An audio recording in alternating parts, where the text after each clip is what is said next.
শাহজালাল, শাহপরান, শাহ মাকদুম, বাইজিদ বোস্তামি, আব্দুল কাদের জিলানী, আল্লামা খাজা মঈনুদ্দিন চিশতি রহমতুল্লাহ আলাইহি, এই যে রাজশাহীর শাহ মাকদুম, বগুড়ার শাহ সুলতান, রংপুরের কেরামতুল্লাহ, বড় বড় আল্লাহওয়ালাদের কারণে এই জমিনে ইসলামের প্রচার প্রসার হয়েছে।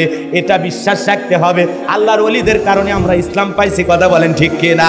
কিন্তু আল্লাহওয়ালার লেভেল লাইগা কিছু ভণ্ডের আবির্ভাব হয়েছে, যারা খালি কিছুই না করে আছে না নাই, আল্লাহর নামও নাই, রসুলের নামও নাই, খালি কি যে পাইছে রে ভাই।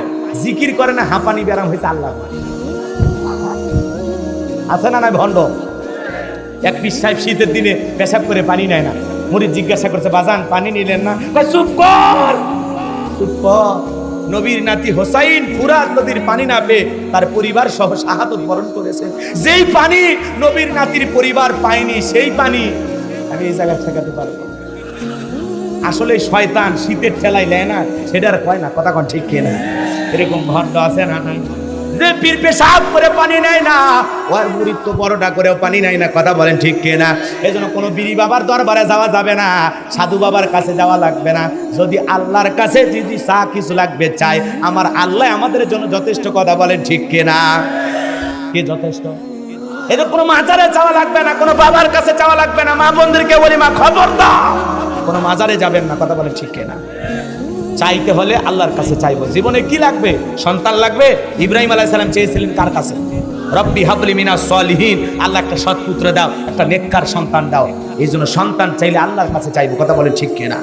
যা কিছু চাওয়া দরকার, আল্লাহ বলেন ফাইযা ফারাগাতা ফানসাব ওয়া ইলা রাব্বিকা ফারাগাব। বান্দা যখন নিঃশ্বাস হয়, দুর্বল হইবা, তোমার শূন্য হাতটা আমার দিকে পেতে ধরো, আমি আল্লাহ শূন্য হাত পূর্ণ বানায় ফেরায় দেব। বলেন আল্লাহু আকবার।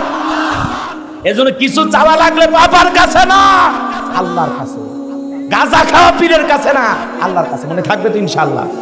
মনে থাকবে তো ইনশাআল্লাহ? পীর তো সেই যার পা থেকে মাথা পর্যন্ত নবীর সুন্নত দিয়ে ঢাকা, যার চেহারার দিকে তাকালে আল্লাহর কথা স্মরণ হয়। ওয়া কুনু মা সাদিকিন, আল্লাহ বলে সত্যবাদীদের সঙ্গে হও। সত্যবাদীর সাথে থাকলে আপনিও সত্যবাদী থাকবেন। যে পীর নিজে ইমামতি করে মুরিদদেরকে নিয়ে নামাজ আদায় করে, এটা হলো আল্লাহর ওলি। যে নিজে ইমামতি করে আবার প্রয়োজনে রাজপথে আন্দোলনও করে। কথা বলেন ঠিক কিনা?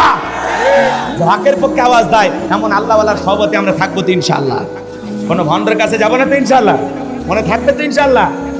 আজে বাজে গান গাইনি। বাবা তোমার দরবারে সব পাগলের খেলা। পাগলের খেলা না, বাবার দরবারে সব শিরিকের খেলা, ভণ্ডামির খেলা, নষ্টামির খেলা, মানুষকে জাহান্নামে নিয়ে যাওয়ার খেলা।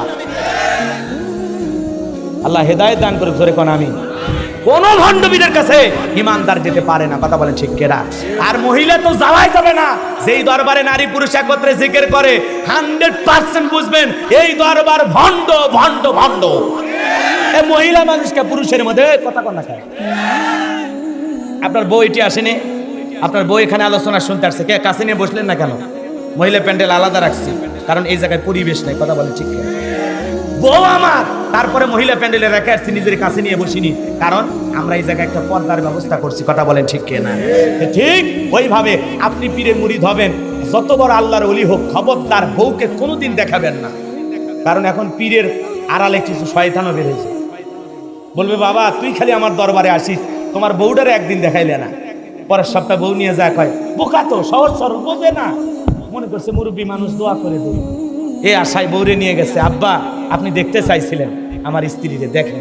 তখন বলতেছে যা তুই বাইরে যা, বউর মারে কিছু স্পেশাল গোপনে সবক দেয়া লাগে, তুই থাকলে হবে না। কথা কোন ঠিক কিনা?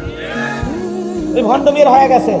ও পীরের সাহেবের কথা বিশ্বাস। এখন ঘরের ভিতরে পীর সাহেব আর বউরে নিয়ে নফল নামাজ পড়ে না জিকির করে, আল্লাহ ছাড়া এই ক্যামেরার কথা আর কেউ জানে না। কথা কোন ঠিক কিনা? এই জন্য আল্লাহ আমাদের হেদায়েত দান করুক। জোরে বলেন আমিন। তাহলে স্লোগান একটাই, ভণ্ড পীর যেখানে, নারী পুরুষ যেখানে। হ্যাঁ, নারীর জন্য পর্দা, পুরুষের জন্য পর্দা। নারী পর্দা করবে, বোরকা করে তার শরীরকে ঢেকে রাখবে। হেজাব পর্দা, নারী হলো সিকিউরিটি, নিরাপত্তা দেবে। আর আপনার আমার পর্দা, কুল্লিল মুমিনিনা ইয়াগুদ্দুনা মিন আবসারিহিম, দৃষ্টিকে নিম্নগামী করে চলো। তাকানো যাবে না, তাকাবার কেউ পরে না চোখের ফলে। কথা কন না কে? শয়তানি তোর জায়গা পান না। ভালো হয়ে যা যুবক, এখনো সময় আছে, ভালো হয়ে যা। আল্লাহ হেদায়েত দান করুক। জোরে বলেন আমিন। কষ্ট হচ্ছে বাজান গো আমার, এই জন্য বাজান গো আমার ফেরাউনের মাথা গরম হয়ে গেল। কোথা থেকে একটা মুসা আসবে, তার কারণে রাজত্ব ক্ষমতা থাকবে না, এটা তো মেনে নেওয়া যায় না। কি করা যায়, কি করা যায়? হামানকে ডেকে বলে, এটা কো হামান এই দিগায়, মাথা গরম হয়ে গেছে। হামান এসে বলে, কি হয়েছে, চিল্লান কেন নেতা? বলে, চিল্লাবো না, আগামী 3 মাসের মধ্যে বনি ইসরাইল সম্প্রদায়ের ভিতরে মুসা নামের একটা ছেলে জন্মগ্রহণ করবে। ওই মুসার কারণে রাজত্ব থাকবে না, ক্ষমতা থাকবে না, এমনকি আমার জীবন যাওয়ার সম্ভাবনা আছে। এখন বল হামান কি করা যায়? টাকা হামান বুদ্ধি বের করে বলে, নেতা টেনশন নেবেন না, মাইট ইজ রাইট, জোরজার মূল্য তার, পাওয়ার স্পিরিট ক্ষমতা যার হাতে, সে যা বলবে সমাজ রাষ্ট্রে তাই হবে। কথা বলেন ঠিক কেরা? যেহেতু ক্ষমতা আমাদের হাতে, আমরা যা বলবো সমাজের মানুষ, দেশের মানুষ তাই মানতে বাধ্য। কি করতে চাস? বলে, যত ছেলে জন্মগ্রহণ করবে সবাইকে জবাই করে করে দুনিয়ার বুক থেকে বিদায় করে দেব, তাহলে মুসার আগমন করতে পারবে না। এই কথা শোনার পর ফেরাউন ডেকে বলে, টাকো হামান, আসলেই তোর মাথায় বুদ্ধি আছে, এমন সুন্দর একটা বুদ্ধি বের করেছিস, এই বুদ্ধি হলে তো মুসার জন্ম হওয়ার কোনো সম্ভাবনা নাই। তবে শোন, ছেলেগুলোকে জবাই করবি, মেয়েগুলোকে জবাই করবি না, কারণ ছেলেদের মধ্যে আমার শত্রু আছে, মেয়েদের মধ্যে কোনো শত্রু নাই। তার মানে চোর হলেও মানুষ ভালো, মোবাইল নিয়ে গেল, সিম খুলে দিয়ে গেল। কথা কোন ঠিক কিনা? মঞ্চ